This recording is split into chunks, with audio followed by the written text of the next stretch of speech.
have to talk about the Great American Baking Show, because that's what's on television, like, right now on ABC.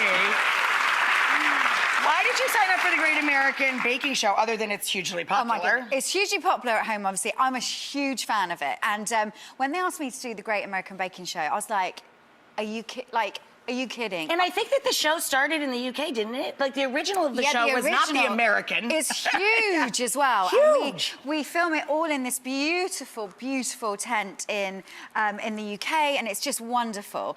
It's so pretty. Do you bake? No.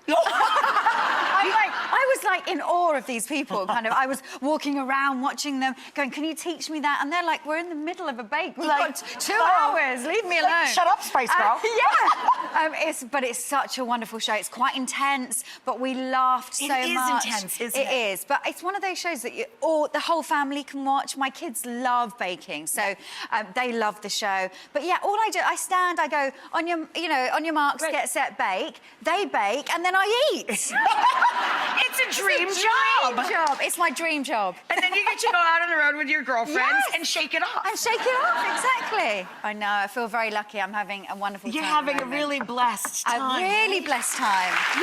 And how old are your kiddos now? Oh, my kids are 11 and 7, and they're growing so fast. Fun ages. They love music, they love baking. So everything I'm doing at the moment, they are just like in awe. Because they come with me. Oh, that's so they great. They always come with me. So, yeah, they're gorgeous, gorgeous kids. I feel very blessed. So they're like, oh my God, Mom is a super huge pop star, and she's at a baking show. I know!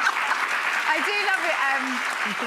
My eldest once said, it was a while back, but he was like, oh, I think my favourite is Flexible Spice. And I'm like, which one's that? I don't know that one. Flexible Spice. I think he was talking about Sporty. Yeah. That's hilarious, the Flexible Spice. Yeah, but the Great American Baking Show is so much fun. And Paul Hollywood's on it. Oh, and he's pretty scary, but actually in real life he's quite funny. He's fun, right? He's fun. He's really good fun. Yeah, I love it. Yeah, that's usually the case. All the people that you think are like these big personalities or bears, they're really teddy bears. Yeah, but I still wouldn't mess with his I mean, you can see their faces when they've made these amazing bakes, and then they have to go towards Paul Hollywood and Sherry Yard, like, what do you think? You know, they look so nervous. I would be like, yes! I gave a few of them a hug because they're just so nervous about it. But yeah, we had the best time. Because they put such passion into it and such love. And work so hard, and then Paul Hollywood turns around and goes, oh, it's not that good. And I'm like, but they've been working for 3 hours. Like, I could never say that. I know. Like, whenever we even have just, like, little competitions here on the show, like, firefighters come on and, like, you know, compete, you know, for, like, a stupid made-up trophy, you know what I mean? It's not even that. I'm just like, oh, how could you say you didn't like his lasagna? I know. I feel the same way.